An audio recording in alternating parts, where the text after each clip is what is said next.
Salut! Comment ça va, Kéfine? Ça va bien. Ça fait longtemps. Mais moi aussi, je suis contente, ça fait longtemps. Ben, je sais, puis, quoi de neuf? Ben, écoute, pas grand-chose, hein, on est là. Ben, j'ai vu ton post, c'était bien.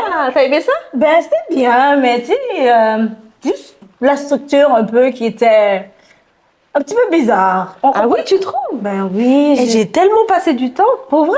Oui. Mais bon, on peut toujours s'améliorer. Tu sais, entre la première, la deuxième idée, on savait pas trop, là. On était un petit peu perdu. Mais ça me paraît assez clair pourtant. Ouais? Mais moi, je te dis, du point de vue... Ok, ben je te fais confiance. Fait que c'est ça. Comment tu vois? Moi aussi. Écoute, je te laisse, hein? Ok, tu prends en note. Ben oui. Mais oui, il n'y a pas de problème. Ok, bye bye. Bye. Mais de quoi elle se mêle, celle-là? On y a passé du temps, on a mis des efforts. J'ai consulté plein de monde et elle arrive avec son avis et après elle repart. Non, non, non. Je prendrai pas en note qu'est-ce qu'elle va dire là. En plus, est-ce que c'est vraiment, vraiment une critique qui va m'amener quelque part? Je pense pas. À voir.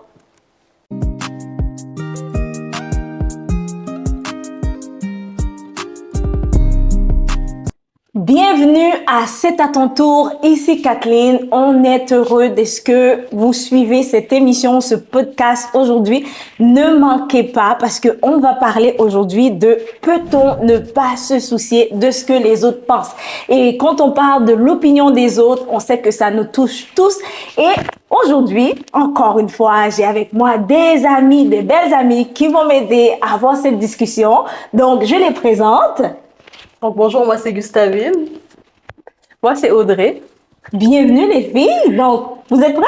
Yes. Yes. Allons voir cette discussion. Donc, comme je viens de l'annoncer, on va parler de l'opinion des autres, de ce que les autres pensent. Et cette question, c'était un petit peu tricky parce que je disais, peut-on ne pas se soucier? Devrait-on ne pas se soucier? À votre avis, est-ce que c'est possible de ne pas se soucier de ce que les autres pensent? Est-ce que c'est possible? Moi, je dis que c'est pas possible. En fait, ça dépend de la proximité que la personne elle a avec toi. Okay. Généralement, les gens avec lesquels tu es attaché, tu vas accorder plus d'importance à leur opinion, même si parfois ça peut être blessant. Et les gens qui n'ont pas tant d'importance, on va dire les connaissances, ça peut te rendre un peu fébrile, mais ça peut passer. Donc, je pense que ça dépend vraiment de la relation que tu as avec la personne. La relation que tu as avec la personne. Je pense aussi, pareil comme toi, je pense que c'est... Parce que quand je pensais à cette question, je disais, est-ce qu'on peut arriver à se dire, OK, ben moi, je vais dire un peu le mot, je m'en fous un peu de ce que les gens pensent. Ce serait pas possible, ce serait pas possible même si on le voudrait. Mais je pense que comme tu dis, il y a deux facettes là-dedans. Et moi, je pense qu'il faut être capable... bien que ça serait pas possible de ne pas se soucier de ce que les autres pensent, je pense qu'il faut pas arriver au point à dépendre de l'opinion des autres. Quand on dépend de l'opinion de l'autre personne et que ça ne va pas nécessairement dans le sens qu'on voudrait l'entendre, là, ça peut nous déstabiliser, comme tu dis. Ça peut enlever, surtout si on est quelqu'un qui n'a pas une bonne estime de soi. Donc, quand on reçoit des commentaires négatifs où on attend toujours à ce que les autres nous voient de telle façon, on devient dépendant. Et ça nous affecte parce qu'on devient comme un peu accro à ce que les gens pensent et on fait tout pour impressionner les gens.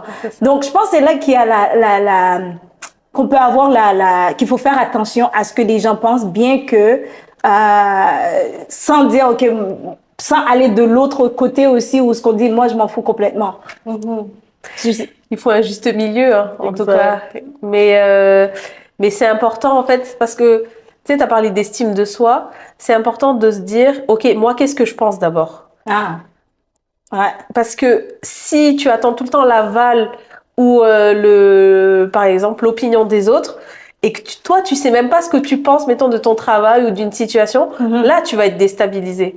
Donc, en fait, c'est vraiment, qu'est-ce que moi je pense sur telle situation. Donc, ouais, c'est important de savoir ça. Moi, quand je pense à cette question, je me dis que naturellement, c'est difficile de ne pas se soucier de l'opinion des autres parce que de base, on est des êtres qui sont relationnels, on va être en bonne relation, on va pouvoir être bien vu aussi par rapport aux autres. Donc, quand on a des commentaires qui sont négatifs, automatiquement, on peut se braquer et ne pas vouloir justement continuer à faire ce qu'on faisait, par exemple. Oui. Là, ça, c'est dangereux parce que, comme tu disais tantôt, il ne faut pas que on devienne dépendant de l'opinion des autres parce que ça influence aussi des projets qu'on avait à cœur, qu'on va peut-être pas réaliser parce que on a justement peur de ce que les autres vont penser. Oui. Fait que ça, c'est dangereux d'aller vers cette piste-là. Oui, de ce que des fois, on se freine parce qu'on se dit, ah ben, comment la personne va penser, qu'est-ce que la personne, par exemple, si, comme tu l'as amené, que tu as un projet, puis tu l'as présenté à quelqu'un, puis tu reçois un commentaire négatif,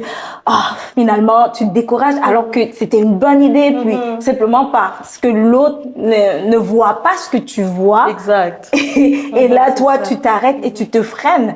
Et une expérience qui m'est arrivée au travail, quand tu disais, il faut savoir qu'est-ce que toi, tu penses de toi-même. On était dans une rencontre et il y a quelqu'un qui a lancé un mauvais commentaire, puis il y avait mon nom, #Kathleen, associé à ce commentaire. Et j'étais dans la rencontre et j'étais comme, est-ce que j'ai bien entendu mon nom? Sérieux, est-ce que c'est mon nom? Je dis non, elle peut pas dire ça. Fait que là, à la fin de la rencontre, j'ai pas fait de commentaires parce que c'était un grand groupe et tout ça. Puis à la fin de la rencontre, j'ai appelé un collègue et j'ai dit, est-ce que j'ai vraiment entendu mon nom? Et il a dit, oui, mais c'était plutôt dans le sens positif. J'ai dit, tu l'as pas entendu, qu'est-ce que moi j'ai entendu? Et là, du coup, il y a comme quelque chose à l'intérieur qui commence à monter. Et là, j'étais comme, là, finalement, je me suis repris, j'ai dit, mais pourquoi est-ce que tu es fâchée, Kathleen? Pourquoi est-ce que ça remue à l'intérieur? J'ai dit, c'est parce que tu crois qu'est-ce qu'elle croit. Est-ce que ce que tu crois qu'elle croit est la vérité? Non, c'est pas la vérité. Ok, parfait, c'est pas la vérité. Est-ce qu'elle a le droit à son opinion? Oui, elle a le droit à son opinion. Elle est libre et je vous assure, le calme était revenu. Parce que souvent, quand on reçoit des commentaires négatifs comme ça, on dirait qu'on y croit nous-mêmes. On se demande, mais pour qui elle pense? Comment ça se fait? Elle pense ça de moi? Mais moi, je me suis dit que cette personne-là, elle est libre de penser ce qu'elle veut. Puis déjà, qu'est-ce que moi je pense de moi et surtout, qu'est-ce que Dieu pense de moi. Et c'est là que je peux dire, on ne peut pas ignorer l'opinion des autres. Il faut prendre leur opinion, voir ce qui est positif, s'améliorer. Mais si quelque chose qui est négatif, qui est venu pour me construire une parole qui est négative à mon égard, je rejette, je n'accepte pas. Mais bien souvent, les gens, ce qu'ils vont faire, c'est d'accepter, ils vont s'apitoyer sur leur sort, mais ils vont commencer à développer des ressentiments par rapport à l'autre personne. Mais en fait, il y a deux choses sur lesquelles j'aimerais rebondir. C'est c'est dur d'avoir du recul sur le moment donné. C'est-à-dire que, tu sais, comme elle l'a dit, Gustavine, tu peux vite t'emporter là. Ça peut vite partir.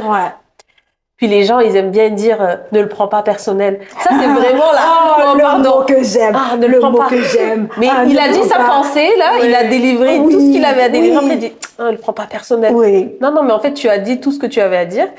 Puis la deuxième chose, c'est que c'est comme, je prends une image, mettons, il y a plein de mouches. Est-ce que tu vas laisser les mouches te contaminer? Les mouches font partie du décor. Est-ce que tu vas les laisser gangréner? Parce que ça fait partie de notre environnement. Et les mouches, il y en aura tout le temps. Les moustiques, même, il y en aura toujours. Il y en aura toujours. Et par exemple, le moustique, là, quand tu dors, là, c'est lui, là, il vient te déranger comme ça. Toi, tu fais comme ça. Il fait partie de ton environnement. Donc, c'est toujours avoir ce recul-là, premièrement. Et deuxièmement, de se dire, je veux pas me laisser noircir par ça. Ça doit pas affecter mon cœur, comme c'est dit dans la Bible, qu'il faut protéger. C'est son cœur en fait qu'il faut protéger. Parce que les gens, en disant leur opinion, parfois ils sont même pas conscients qu'ils vont affecter ton cœur. Mais toi, en étant enfant de Dieu, tu le sais que c'est ton cœur que tu dois protéger. Donc c'est ça que j'avais à dire. Je sais pas si tu veux rajouter quelque chose. Non, mais c'est vraiment excellent, tu sais, je vous écoute. Puis tantôt, quand tu disais que il peut y avoir des commentaires qui sont destructeurs, mais je pensais à l'inverse, dans le sens qu'il peut y avoir aussi des opinions qui sont bonnes. Par exemple, ça peut être nous-mêmes qui sommes allés chercher l'opinion de quelqu'un pour, je sais pas moi, un conseil, une expertise et tout, quelqu'un qui est plus sage dans ce domaine-là. Puis là, on va lui parler. Ben là, c'est important d'écouter son opinion parce que on veut savoir, par exemple, je sais pas moi, le médecin, on veut savoir c'est quoi le diagnostic, c'est quoi son opinion face aux problèmes qu'on a. Donc, ça dépend tellement des circonstances, de c'est quoi le sujet. C'est comme à la question, est-ce qu'on peut se soucier de l'opinion des autres? Est-ce qu'on peut se le permettre? Je pense que ça dépend. Ça dépend vraiment de c'est quoi dont on parle. Des fois, oui. Et des fois, il faut faire preuve de discernement et ne pas justement tout écouter pour tout recevoir pour soi, au dépend de notre identité, au dépend de qu'est-ce qu'on sait déjà qui est la vérité. Ouais, puis je réalise qu'on est beaucoup plus sensible quand tu parles d'identité, quand on a un problème d'identité, parce qu'on va vite prendre ce que l'autre nous dit et on va vite croire ce que l'autre nous dit. Mais si on sait déjà qui on sait déjà et on a cette identité qui est forte, mais là, l'opinion, on va pouvoir l'analyser, arriver à ce stade de dire, OK, j'analyse cette opinion, je prends qu'est-ce qui est bon et je ne prends pas je rejette qu'est-ce qui n'est pas bon pour moi. Ouais, donc c'est d'arriver à ça et c'est déjà connaître qui on est. Qui on est. Puis par rapport à connaître qui on est, ce sujet-là, moi ça m'a fait penser à Jésus parce que tu sais Jésus, il y avait des bons commentaires, tu sais, les personnes qui le côtoyaient, avec qui il marchait, pour qui il avait réalisé des miracles, ils avaient une bonne opinion de lui. Mais il y avait aussi les pharisiens qui jugeaient tout le temps qu'est-ce qu'il faisait. Et si Jésus s'était juste arrêté à regarder quelle est l'opinion des pharisiens sur moi, mais il n'aurait pas réalisé la mission pour laquelle il était venu, c'est sur la terre. Fait que c'est pas, à ce moment-là, c'était pas pertinent de se soucier de l'opinion des pharisiens parce que ça n'allait pas avec le plan qui était prévu. Mais Jésus, il savait d'où il venait, où il s'en allait. Fait qu'il n'y avait pas à se soucier à ce moment-là de l'opinion des pharisiens. Et je trouve que Jésus, c'est l'exemple parfait. Et souvent, quand je pense à lui, je dis, comment ça se fait que Jésus, ça lui touchait pas ce que les pharisiens disaient. Mais une des choses que j'ai remarqué que Jésus faisait, c'est qu'il répétait jamais ce que les pharisiens disaient. C'est nous, on fait plutôt l'inverse. OK, la personne dit telle chose de nous, et là, ça rumine dans notre tête. Mais Jésus, c'est comme si il répétait plutôt la vérité de ce qu'il disait. Quand les gens, ils venaient avec quelque chose de négatif, lui, il disait, je suis la lumière. Je suis il se répétait à la vérité. Et je crois, à l'égard des commentaires négatifs, c'est ce qu'il faut faire. Vraiment, aller chercher dans la vérité, vraiment, que dit le Père de moi? Qu'est-ce que Dieu dit de moi réellement? Qui suis-je? Puis, c'est ça. Non, mais c'est vraiment intéressant ce que tu as dit, Gustavine, parce que c'est vrai que, tu sais, il y a des mentors aussi qui nous entourent et qui nous veulent du bien par rapport à la critique qu'ils nous donnent. Et est-ce que, au premier abord, cette critique peut nous offusquer? Bien sûr. Mais est-ce que si on accepte cette critique et on accepte de s'améliorer, est-ce qu'on peut faire encore mieux, par exemple? Donc c'est ça, et c'est vrai ce que tu as dit parce qu'il n'y a pas de réponse. C'est vraiment une zone grise par rapport à déjà qui t'adresse la critique, comment elle est formulée. Pardon, ça c'est très important. Parce qu'il y a une manière de dire les choses, les gens qui disent ça avec amour ou qui te disent ne le prends pas personnel par exemple. Là. et puis aussi, puis voilà. C'est tout sur ça. Je vous laisse discuter. Mais c'est l'enveloppe, c'est la manière dont tu parles avec la personne. Est-ce que tu parles avec douceur, avec bienveillance? Est-ce que tu parles avec colère ou alors avec ressentiment? Tu vides ton sac. Tu sais, ça change aussi comment la personne, je pense, va recevoir ton opinion, c'est ça. Puis, mais qu'est-ce que vous pensez que ça peut faire pour, par exemple, un jeune, aujourd'hui, on le voit, les réseaux sociaux, tout ça, c'est tellement envahissant, puis on veut se mettre dans le monde. Des fois, il y a peut-être un jeune qui est chrétien, il a peur de peut-être même d'annoncer sa foi parce que on a peur du jugement des autres, ou peut-être j'ai un projet, j'ai peur d'en parler. Qu'est-ce qu'on peut faire? Parce que oui, on vient de dire, c'est impossible de ne pas se soucier, mais qu'est-ce qu'on fait dans ce moment-là? Mais je pense que c'est important de se rappeler pourquoi tu fais ces choses-là. Par exemple, tu sais, si c'est partager la parole ou parler de ta foi, tu as vraiment à cœur de partager une bonne nouvelle. Tu veux partager quelque chose de bon, puis tu le fais pour Dieu. Fait que je pense que c'est important de se rappeler que le focus, c'est pas tant sur ce que les autres vont penser, mais c'est plus sur ce que Dieu va penser, parce que Dieu, il regarde ton cœur. Il regarde pas nécessairement, tu sais, comment tu le fais et tout, mais il va regarder vraiment ton cœur. Je pense que c'est important d'avoir ces rappels-là. C'est pas facile parce que, tu sais, surtout quand on est adolescent, le regard des autres, on veut justement se conformer, on veut fit in. Mais je pense qu'il faut vraiment, tu sais, regarder à Dieu, puis changer son focus de place. Ça aide, je trouve. Puis au-delà de ça, je pense que on vit tous des situations personnelles différentes. Et parfois, en lançant, tu sais, je me mets dans la peau de quelqu'un qui lance une critique à quelqu'un. Je sais pas ce que la personne vit. Peut-être qu'elle est passée par une tragédie, peut-être que... Et peut-être qu'en lui donnant cette critique juste comme ça, ben ça va pas améliorer son cas, ça va pas la faire s'améliorer en fait. Parce qu'on sait pas ce que les gens vivent. Parfois, les gens, ils vivent des deuils, ils vivent des situations financières compliquées, ils vivent des disputes dans les mariages, ils vivent des ruptures dans leur famille. Et c'est toujours... Tu sais, j'aime pas me dire que les chrétiens, nous, on est parfaits. Dans le sens où on critique pas les gens. On est là, ah non, mais c'est Jésus qui a, c'est comme si on n'avait rien à se dédouaner. Mais moi, je crois pas du tout à ça. Nous, les chrétiens, en fait, on devrait être les premiers à se remettre en question par rapport à ces façons d'agir là. Et toujours se demander, est-ce que j'ai bien agi? Est-ce que ça a été compris dans le sens que je voulais ou j'ai été maladroit? Et de toujours se reprendre si jamais on sait qu'on a blessé la personne. Mais vraiment d'un cœur sincère, pas se reprendre, comme je l'ai dit tout à l'heure, ne le prends pas personnel. Mais donc, c'est ça que je voulais dire. Donc, c'est à ton tour d'aller, de briller et de ne pas faire de critiques désobligeantes. Voilà. Non, mais quand tu parlais des circonstances, tu parlais de... Ça dépend de la personne, de ce que la personne vive. Autant toi qui peux recevoir un commentaire négatif, dépendamment de ce que tu vas vivre, tu vas le recevoir différemment. Autant aussi, il faut dire que l'opinion d'une autre personne envers toi est comment je pourrais dire ça, est falsifiée à quelque part, dépendamment des circonstances, dépendamment de ce que la personne vit aussi.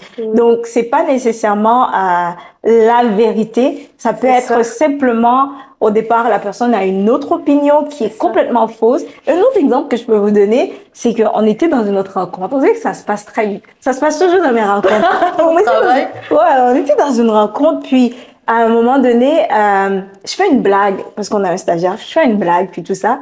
Mais les autres, ils pensaient que j'étais sérieuse. Pendant tout le temps, j'étais en train de blaguer, puis là, ils ont commencé à se braquer. Quand j'ai vu ils se braquent un peu, j'ai dit, OK, bon, là, je laisse faire, puis je passe à autre chose.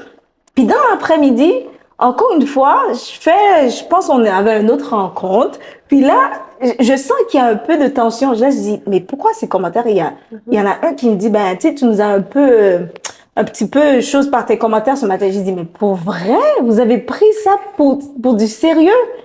Et quand je réfléchissais à ça, j'ai dit, mais pourquoi ils sont allés là? J'ai dit, mais s'ils ont pu arriver à penser que ce que je disais, c'était pas une blague, alors que pour moi, c'était évident que c'était une blague, c'est parce qu'en arrière, ils ont déjà une arrière-pensée. C'est ça. Et quand moi, je parle, ils sont même pas capables de voir l'état dans lequel je suis parce que ils se sont déjà forgé une pensée qui est négative à mon égard. Et là, je me dis, des fois, c'est ça aussi, les gens. Ils nous jugent par rapport à une opinion qui se sont forgées, qui n'a rien à voir avec la vérité ou la réalité. Donc, il faut tenir en compte de cela et ne pas se laisser déstabiliser parce que les circonstances que l'autre vit peuvent vite biaiser son opinion par rapport à nous et de rester toujours dans la vérité. Dans la vérité. Et donc, c'est ça. Et je pense que qu'est-ce qu'on peut faire? T'sais, quand on reçoit des choses, qu'est-ce que vous direz que quelqu'un peut faire par rapport face aux critiques, par rapport à ce que les gens pensent qui peut être négatif? Qu'est-ce qu'on peut faire concrètement? Et quand c'est négatif, spécifiquement, Ouais. moi, je me dis qu'il faut prendre un temps pour déjà analyser qu'est-ce que la personne a dit. Parce que, et ne pas se presser à répondre. Mais ça blesse! Ça blesse, je sais, mais je pense que quand on est pressé à répondre, c'est là où est-ce qu'on peut aussi blesser à notre Blesser tour. l'autre, oui. Alors que peut-être que c'était même pas notre intention. Peut-être qu'on n'avait même pas envie de dire ces paroles-là, mais parce qu'on est fâché, on va comme à dire, oh, tu m'as dit ça, mais toi, tu savais pas, toi aussi, tu as ça, ça, ça. Oh oui. C'est vrai. Alors que tu essaies de me rabaisser, c'est comme l'ego prend un coup, là. Fait que je pense qu'il faut comme prendre un temps pour, tu sais, quand on dit tourner sa langue cette fois, là, ben, le faire. Ouais. C'est réfléchir, puis analyser un peu qu'est-ce que la personne nous dit. Puis se dire, OK, est-ce que c'est constructif? C'est parce qu'il n'y a pas de formule magique. Je pense pas qu'il y a des étapes précises. Là, je vais faire A, B, C, puis là, après, je vais me sentir mieux. Tu sais, ça aurait été bien si c'était possible, mais c'est pas comme ça. Mais prendre le temps, puis écouter qu'est-ce que la personne a dit. Est-ce que c'est spécifique? Est-ce que c'est par rapport à quelque chose que j'ai fait précisément que je peux changer? Si ça apporte pas de changement positif, c'est de se demander pourquoi la personne a dit ça, puis de se poser des questions, tu sais. Puis faire attention aussi, justement, parce que là, si c'est pas constructif, alors c'est quoi? C'est ça. C'est peut-être une attaque, peut-être que c'est personnel. Fait que, je dirais déjà, tu sais, analyser qu'est-ce que la personne a dit, prendre le temps d'analyser avant de répondre. Ce recul. Toi, Audrey? Moi, ça serait vraiment... Bon, je vais être très spirituelle. C'est vraiment la personne te parle, puis dès que la personne s'en va, c'est genre, OK, Jésus, comment tu réagirais, toi? Ça serait quoi ta réaction? Parce que comme tu l'as dit tout à l'heure, tu dis, ah, Jésus, il reprenait jamais les paroles mettons, des gens qui l'attaquaient. Et même souvent, il posait une question. C'était comme pour les faire réfléchir ou pour les emmener dans une autre voie, en fait. Et c'est toujours parce que je me dis, Jésus, qu'est-ce que tu répondrais? Pas dans le sens où tu attends une réponse là, mais vraiment, c'est par rapport à ton ego. C'est vraiment, je veux pas répondre par moi-même, là. Si c'est mieux que je garde le silence, vaut mieux que je garde le silence, comme tu l'as dit. Si c'est mieux que je souris bêtement parce que j'ai rien à dire, ben, vaut mieux que c'est ça que je fasse. Mais je pense que de répondre trop vite, comme tu as dit, là, c'est pas une bonne solution. Mais est-ce que de ne pas répondre, est-ce que c'est une bonne solution aussi? Vaut mieux prendre un temps à part aussi, peut-être, le temps que tout se calme, que déjà toi tu te calmes, que la personne aussi, peut-être qu'elle va se remettre en question de son côté, puis après d'avoir une conversation plus posée, là, je pense que ça serait mieux, en fait. Mais ici, la personne n'a rien dit, pas nécessairement quelqu'un qui t'a lancé un commentaire négatif, mais peut-être t'as entendu, OK, telle personne pense telle chose de toi, puis là, vous réagissez comment, là, on réagit comment par rapport à ça? Est-ce qu'on va voir l'autre personne, qu'est-ce que tu penses pour pas dire ça de moi? Ou qu'est-ce que vous faites? Ou là, je lui parle plus, c'est quoi? Moi, tu sais, je sais pas si vous connaissez le téléphone arabe. Tu sais, le temps que ça arrive chez toi, il y a combien de versions? Déjà, je me dirais, OK, on est à la quelle version, là, tu vois? Parce que on entend ce qu'on veut entendre, hein. Tu sais? Parce que parfois, les gens te disent, ah, telle personne pense ça de toi. Mais peut-être que la personne, avant de dire ce commentaire sur toi, elle a fait l'éloge sur toi. Tu vois? Et elle a juste dit, oh, ouais, vraiment, je la trouve vraiment superbe, elle est vraiment joviale, tout ça. Mais c'est sûr que... Et là, c'est ça que nous, on va retenir les êtres humains, tu vois. Sûr que... Donc, je me dirais, OK, je vais pas me fier sur ça. Je vais voir comment ça se passe. Je vais avoir du recul, voir les situations. Puis si jamais je suis témoin vraiment d'une situation où la personne, elle pense ça de moi, ben, on parlera et puis voilà. Moi, je disais, ça dépend... peu importe ce que la personne pense, même si je l'entends, la chose que je me dis, c'est que tout le monde a le droit de penser ce qu'il veut.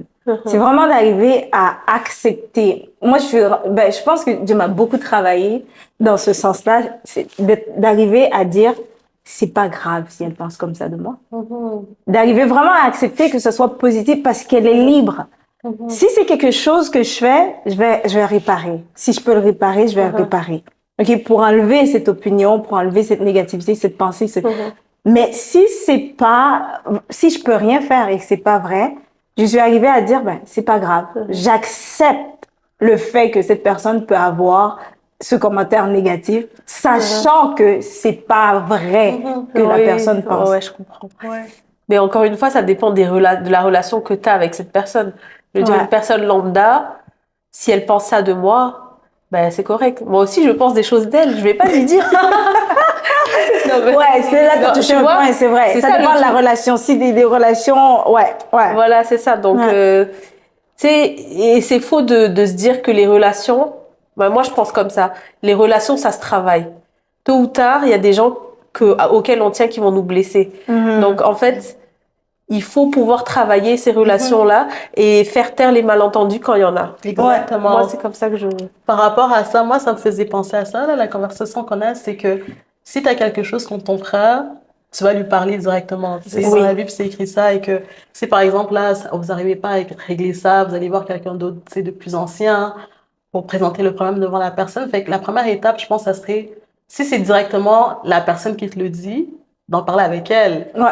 Après, effectivement, si c'est des oui-dire, j'ai entendu dire que telle personne pense ça de toi, j'ai pas de contrôle C'est ça. là-dessus, fait que je peux pas vraiment parler avec elle, vérifier si c'est vrai, tu sais, ça vaut pas la peine. Ok.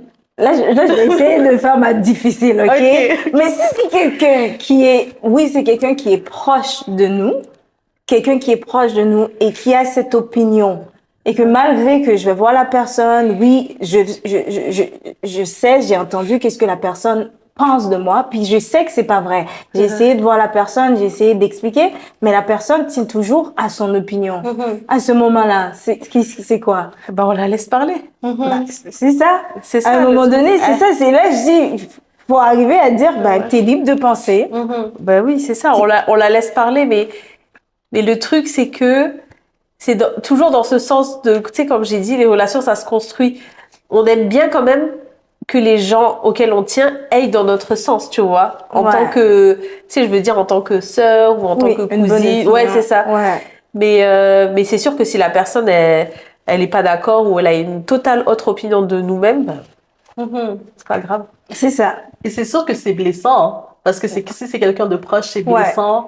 Mais en même temps, si cette opinion-là aussi n'est pas fondée ou si c'est pas vrai, il faut qu'on continue d'avancer. On peut Ben pas oui, s'arrêter c'est de ça. vivre non plus. Exactement. Exact. C'est là Donc, que je voulais vous amener à ne pas être dépendant Ouais. de ce que l'autre personne pense. Si c'est pas vrai, c'est pas fondé et que moi, je peux rien faire, ben, c'est de ne pas être accro à ce que l'autre personne pense pour fonder sa vie sur l'autre personne pense. Sinon, on va arriver à être exactement dépendant, à tout faire pour pouvoir enlever cette opinion, pour pouvoir plaire à cette personne, et alors que on ne peut pas, si la personne ne décide de continuer à croire ça, on ne peut pas et on n'y arrivera pas.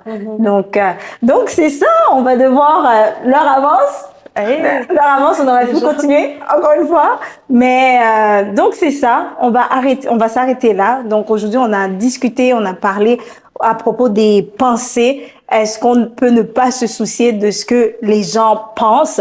Donc, la réponse, on dit, c'est impossible de ne pas se soucier, mais par contre, c'est d'être capable d'arriver au point de se maîtriser par rapport à l'opinion de l'autre, mais aussi de prendre du recul pour analyser et voir est-ce que c'est quelque chose qui est constructif ou est-ce que c'est une pensée qui est destructive à mon égard. Et à ce moment-là, ben, si nous, on doit corriger, on corrige quelque chose. Si on n'a rien à corriger, mais de ne pas vivre notre vie sur ce que l'autre pense, mais plutôt sur ce que Dieu pense de nous, et de aussi bâtir notre identité en Christ qui va nous permettre d'être capable de recevoir les feedbacks constructifs et aussi les feedbacks qui sont négatifs. Donc, c'était tout pour aujourd'hui. On vous remercie encore pour votre écoute et on vous dit à la prochaine. Bye bye. Bye bye. Bye bye.